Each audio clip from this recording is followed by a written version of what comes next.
with one of the most important revelations of this latest chapter being that Jura knows that Naruto is still alive. The question that a lot of people now pose is whether Jura is going to be able to retrieve Naruto from the Daiko Codon dimension, essentially freeing Naruto to allow him to gain a chance to 1. Talk with Naruto, as we have clearly seen that this is something that he wanted to do, but also ultimately devour Naruto and then conquer love, understand it. This is what Jura has said to Kawaki and what he is attempting to do. So now the question is, how exactly is that ever going to be possible, since we know that Kawaki is the only person who has access to the Daiko Codon dimension, and that is the place in which Naruto has been sealed. However, with the attitude that we know that Jura currently has towards this whole predicament, we see a Jura who tells this to Kawaki and doesn't seem too fazed and doesn't believe that it's an impossibility.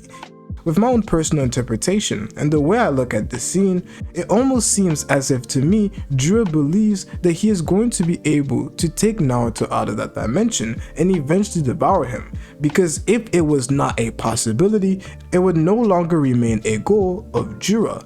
And thus, since it is still Jura's goal to devour Naruto, how exactly is that going to end up taking place? So let's start off by discussing every single method in which we could see Jura retrieve Naruto. I'm going to get this one out of the way because I have heard a few people talk about this and I don't know if they're being serious at all. And that is one of Jura going into the Daiko Codon portal by Kawaki either spawning cubes or rods to the battlefield. We do know that Kawaki is able to bring out cubes from the Daiko Codon, which we have seen Jura be able to destroy and also be able to react to. So in theory, with this prediction or with this method of getting Jura to end up going to the Daiko Codon dimension, Jura would simply have to time the moment in which he decides to go through that portal for him to end up reaching the Daiko Codon dimension. But there are a few flaws with this first theory, and is why I'm not really paying this theory too much of mind. And that is due to the fact that 1. If Jura ends up going to that dimension, we don't know if it is really possible for him to move. It's a dimension in which time doesn't flow. We have only seen Kawaki be able to go there. It would make sense that the Daiko Codon dimension's effects don't necessarily work on Kawaki, but it's not like we saw Kawaki even necessarily move in that dimension. We saw him in it looking at Naruto and Hinata, but we didn't necessarily see him do anything. And also, another reason why I believe that it simply wouldn't work would be due to the fact that as of right now, we have not seen any sort of portal indication when Kawaki ends up bringing these shrunken objects or bringing the cube from the Daiko Codon dimension into this current reality. Every time he uses his abilities, we don't see any sort of vortex that indicates that a person can go through it and go to the Daiko Codon dimension. One thing that we do see is that when Kawaki absorbs things that are not naturally in that dimension or is trying to bring something to that dimension, like he did against Naruto and Hinata, and he also did when he was first fighting Boruto, but Boruto simply absorbed the vortex in which would allow Kawaki to trap Boruto in that dimension. We saw that Boruto was capable of absorbing it. So clearly it is something that Kawaki has to create a vortex around a person to allow that person to go there. And even if they go there, it doesn't really say much about them being able to move in that dimension. Another method could potentially be one of Jura killing Kawaki, which would basically deactivate the jutsu, where we could essentially see Naruto and Hinata end up coming back to this world due to the fact that Kawaki, the person who is in control of that dimension currently, is dead, and thus that ability would be gone. So hypothetically, Jura killing Kawaki would bring them back. Now this, at first value, may seem like an interpretation that makes sense, but there are a few lines of reasoning in which allow me to prove that this could not work. The first one is with Ishiki. And that is, we didn't see any of the abilities or cubes that Ishiki had used in the past and were still in the Daiko Codon dimension ever come out of that dimension when he died. You can't say that, oh, it was simply transferred to Kawaki due to the fact that Kawaki no longer had the karma and thus was not necessarily attached to Ishiki's dimension. One, the way we can prove that being the case, regardless of the fact that Kawaki had Ishiki's DNA and was technically considered an Otsutsuki, is simply due to the fact that prior to that, we have never seen Kawaki end up having or manifesting the Kokugan in either of his eyes. He has never used any of those abilities. So to say that Ishiki's dimension was necessarily transferred to Kawaki, especially in that instance, would definitely be wrong, as he had not regained the karma at all. But another way to disprove this would simply be looking at what exactly the Daikokoden is. The Daikokoden is a dimension in which time doesn't flow. So it doesn't necessarily seem to be a space that was created. It is not something that we are necessarily told. A bit like Obito's dimension, we are never told that it is created by Obito itself. We are just told that Obito has access to that dimension through his MS ability. And the same thing goes for Kawaki. It is not something that he created, but it is something he has access to through the Kokugan. A clear way of seeing this is due to the fact that we see that Kawaki has to use space-time ninjutsu for him to even transfer people to that location. So it's almost like a location that actually exists somewhere in the world potentially. Kawaki has access to that dimension simply due to the fact that he has the Kokugan, which gives him access to a dimension where time doesn't flow.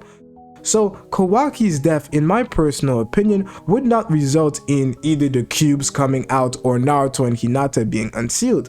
I still believe that if Kawaki ends up dying, then Naruto and Hinata would still be stuck in that dimension, which is quite a scary thought to think about, as Kawaki did end up dying in a couple of futures. So one thing that is very important for Boruto is the fact that he can't allow Kawaki to die, as essentially he will be trapping Naruto and Hinata in that dimension forever, which is something that I haven't heard much people discuss when it comes to Naruto's fates. So why exactly do we have a Jura who is quite confident in his way of coming to meet Naruto? This is something that he has as a goal, which means that in some way it is attainable. Now there's only one way in which I could see it take place, and definitely it is something that has been foreshadowed in a way. It's something that we were literally told by Boruto and something that led to the creations of the Senju, but it's not something that is blatantly being told to us. So whether it happens or not is not something that we know for sure.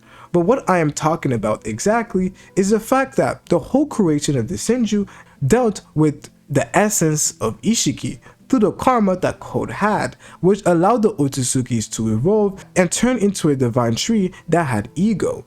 A divine tree is only supposed to be made after an Otsutsuki has been sacrificed to the Ten-Tails, which has caused the divine tree not to bear fruit exactly because it still needs this Otsutsuki sacrifice, but it has caused it to evolve into a sentient divine tree in that instance. This is very important as it would tell us that the Ten-Tails was influenced by Ishiki's DNA.